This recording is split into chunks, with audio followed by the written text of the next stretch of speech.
Hello बच्चों, नमस्कार। कैसे हैं आप सभी? आशा करता हूं आप सभी लोग अच्छे होंगे। उत्तर प्रदेश पुलिस में चाहे वो कांस्टेबल की भर्ती हो, चाहे वो एसआई की भर्ती हो, चाहे वो जेल वार्डन की भर्ती हो, जो आने वाले समय में आप लोगों के लिए निकाली जानी है, तो इससे लेकर दोस्तों एक और बड़ी अपडेट आज के न्यूज़पेपर के जरिए प्राप्त हो गई है। इस भर्ती के पीछे जाने के और ज़्यादा चांसेस बढ़ गए हैं। जैसा पहले ही संभावना जताई जा रही थी कि साल 2019 से इस भर्ती को लगातार डिले करते आ रहे सरकार के जो अधिकारी लोग हैं, भर्ती बोर्ड के जो मेंबर हैं, ठीक ना, एक बार फिर उसी बात पर लगभग मोहर लगना तय हो गया है। क्योंकि इस भर्ती के लिए जो एग्जाम है वो ये बोला गया है कि इस वर्ष के अंत तक कराए जाने की कोई संभावना बनती है। उससे पहले यूपीएसआई वाले बच्चों को ट्रेनिंग पर भेजा जाएगा। इसके साथ में जो छोटी मोटी भर्तियां चल रही हैं, जैसे कि असिस्टेंट ऑपरेटर, हेड ऑपरेटर और कर्मशाला कर्मचारी के लगभग जो 2430 पदों पर भर्ती निकाली गई थी, उसके लिए एग्जाम भी कराया जाएगा। तब जाकर कहीं कांस्टेबल की भर्ती के बारे में कोई चीज सोची जाएगी। तो कहने का मतलब, क्या ये आवेदन की प्रक्रिया और डिले हो सकती है? तो देखिए, जिस हिसाब से इन्होंने एग्जाम की जो डेट रखी है कि भाई अंत तक कराएंगे, उस हिसाब को देखते हुए लगता है कि अभी सरकार का कोई इरादा इस भर्ती को निकालने का नहीं है, ठीक ना। भले ही देखिए, कोई भी यूट्यूब चैनल वाला कुछ भी कहे, चाहे मैं कुछ भी कहूं, लेकिन हम सभी जो लोग चलते हैं वो अकॉर्डिंग टू द न्यूज चलते हैं। भाई, जब न्यूज ही ये है, अपडेट ही ये है, तो बताओ कैसे कहें कि जनवरी और फरवरी में आवेदन की प्रक्रिया स्टार्ट हो जाएगी। देखिए, तब आप लोगों को जो भी बताया है वो इन्फॉर्मेशन बिल्कुल सटीक निकली है। हमने बताया कि जनवरी फरवरी में कोई संभावना बन सकती है आवेदन की प्रक्रिया इसकी स्टार्ट हो जाए। यहां तक कि हमने 100% भी ये बात कबूली थी कि 100% शुरू हो जाएगी। लेकिन जब सरकार ही करने के मूड में नहीं है, क्योंकि पूरा यूट्यूब संभावनाओं पर काम करता है, और एग्जाम्पल यूट्यूब चैनल से तो लगभग 150 से 200 वीडियोस आप लोगों को मिल चुकी होंगी। रोजगार विद अंकित यूट्यूब चैनल के द्वारा भी आप लोगों को काफी सारी वीडियो इस भर्ती से रिलेटेड मिल चुकी होंगी। हाल ही में 1 से 2 वीडियो तो अभी डाली है। तो कहने का मतलब ये है कि देखिए, मैं उनका नाम लेकर यहां उनकी बदनामी नहीं करना चाह रहा हूं। मैं ये कहना चाह रहा हूं कि सभी लोग संभावनाओं पर काम करते हैं, चाहे वो कितना ही बड़ा यूट्यूब चैनल वाला क्यों ना हो, चाहे वो कितना ही छोटा यूट्यूब चैनल वाला क्यों ना हो। अभी जो संभावनाएं हैं, इस भर्ती के अंत में जाने की ज्यादा संभावनाएं बनती हैं। आवेदन की प्रक्रिया फिर से बता रहा हूं, जनवरी फरवरी में भी शुरू होती हुई नजर नहीं आ रही है। ईमानदारी की बात तो यह है। देखिए, जो आज अपडेट आई है, वर्ष के अंत तक हो पाएगी सिपाही भर्ती की परीक्षा।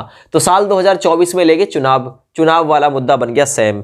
चलिए, उत्तर प्रदेश पुलिस भर्ती एवं पदोन्नति बोर्ड इस वर्ष लगभग 40,000 पदों पर भर्ती की प्रक्रिया आरंभ करेगा। सबसे बड़ी भर्ती आरक्षी की होगी। इसमें आरक्षी पुलिस के 26,210 तथा आरक्षी पीएससी के लगभग 8540 पद तथा आरक्षी पीएससी के मतलब 8,540, और प्रदेश कि पुलिस प्रशिक्षण संस्थानों में अभी ट्रेनिंग की क्षमता कम होने के चलते सिपाही भर्ती जो तैयारी कर रहे हैं युवाओं को थोड़ा इंतजार और करना पड़ेगा। अब देखिए, थोड़ा में तो ज्यादा ही होगा, आप लोगों को पता है। थोड़ा थोड़ा बोल के 2019 से 2023 लिया, ये थोड़ा थोड़ा ही तो बोला इन्होंने कि थोड़ा इंतजार और करना पड़ेगा, थोड़ा इंतजार और करना पड़ेगा।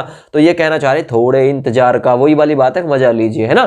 क्योंकि मजा तो आप लोगों की जिंदगी को इन लोगों ने बना दिया है। ईमानदारी की बात यह है, क्योंकि नेता का बच्चा नेतागिरी करेगा, यहाँ यूपी पुलिस की भर्ती थोड़ी ना देखेगा वो।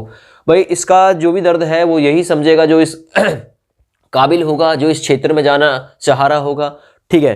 तो देखिए, ये बताया गया कि जो ट्रेनिंग संस्थान है उनकी जो कमी है, इस वजह से इस भर्ती को डिले किया जा रहा है। चलिए, बहाना भी अच्छा है भाई, बहुत बढ़िया, ठीक है ना। चलिए, तो आगे देखते हैं इसमें। लेकिन इसने कहा है कि युवाओं को थोड़ा इंतजार और करना पड़ेगा। सिपाही भर्ती की प्रक्रिया आरंभ हो गई है, लेकिन ऑनलाइन लिखित परीक्षा इस वर्ष के अंत तक होने की उम्मीद है। चलिए, आगे बढ़ते हैं। भर्ती बोर्ड के अधिकारियों का कहना है कि जल्द कुशल खिलाड़ी जो भर्ती है वो संपन्न हो जाएगी। कुशल खिलाड़ी 534 वाली स्पोर्ट्स कोटा, ठीक है, उसके लिए बोला गया। इसके साथ ही मृतक आश्रित में दरोगा भर्ती का परिणाम भी इसी माह जो है वो जारी कर दिया जाएगा। इसके उपरांत नई भर्ती की प्रक्रिया को तेज किया जाएगा। वर्तमान में मुख्य आरक्षी से पदोन्नति पाने वाले 9,000 से अधिक प्रशिक्षु उपनिरीक्षक के प्रशिक्षण की प्रक्रिया चल रही है। चलिए, ट्रेनिंग सेंटर इसलिए खाली नहीं है, बताया गया है। वहीं प्रशिक्षण निदेशालय बीते दिनों लगभग 9000 पदों पर हुई उप निरीक्षक भर्ती 2022 की सफल अभ्यर्थियों का आधारभूत प्रशिक्षण जल्द आरंभ करने की तैयारी में है। पर्याप्त प्रशिक्षण क्षमता न होने के चलते पूर्व में अभ्यर्थियों को दूसरे राज्यों में ट्रेनिंग भी कराई जाती रही है। आप लोगों को पता है 49,568 में 41,520 में ऐसा हुआ है। दरोगा भर्ती के सफल अभ्यर्थियों का अभी प्रशिक्षण शेष बचा हुआ है। ट्रेनिंग की क्षमता और बढ़ाने के चल रहे हैं प्रयास, और ये प्रयास तो जन कब से चल रहे हैं, ट्रेनिंग की क्षमता बढ़ाने का, आज तक बढ़ी नहीं है। प्रदेश में पुलिस प्रशिक्षण संस्थानों की क्षमता 5650 है, जिसे अब बढ़ाकर 11,500 किया गया है। साथ ही सुल्तानपुर व जालौन में 2 नए प्रशिक्षण संस्थान भी खोले गए हैं। हालांकि इसके बावजूद अभी सिपाही के 34,000 पदों पर भर्ती के लिए सफल अभ्यर्थियों का प्रशिक्षण बड़ी चुनौती होगा। शासन पुलिस प्रशिक्षण संस्थानों की क्षमता बढ़ाने का प्रयास लगातार कर रहा है। वहीं इस वर्ष फायरमैन के 1007 व जेल वार्डन के 1582 पदों पर भर्ती के लिए लिखित परीक्षा संपन्न कराने में भर्ती बोर्ड को वक्त लग सकता है। तो स्पष्ट हो गया भाई कि अभी मुझे नहीं लगता कि भाई अभी इनका कोई हाल फिलहाल में कोई उम्मीद है इस भर्ती के निकलने की। हाँ, हो सकता है कि भर्ती निकल भी जाए, लेकिन एग्जाम आप लोगों का बिल्कुल वर्ष के अंत तक जाकर होगा। एज में रिलैक्सेशन मिलेगा नहीं मिलेगा ये एक अलग मुद्दा है, इस पर हम एक सेपरेट वीडियो बनाएंगे जिसमें आप लोगों को एज रिलैक्सेशन के बारे में ज़रूर बताएंगे। फिलहाल हमारे पास में यही अपडेट थी आप लोगों के लिए। इस वीडियो को ज़्यादा से ज़्यादा शेयर कर दीजिएगा। एक बार फिर जो छात्र लोग हैं उनको योगी सरकार ने एक और बड़ा झटका दिया है। साल 2019 से लगातार भर्ती पीछे होती चली आ रही है और अभी भी भर्ती के पीछे जाने के चांसेस ज़्यादा बढ़ गए हैं। ठीक है, एज में रिलैक्सेशन मिलेगा नहीं मिलेगा इस पर हम अलग से एक वीडियो बनाएंगे, उस वीडियो को भी आप लोग जरूर देखिएगा। फिलहाल जय हिंद, वंदे मातरम।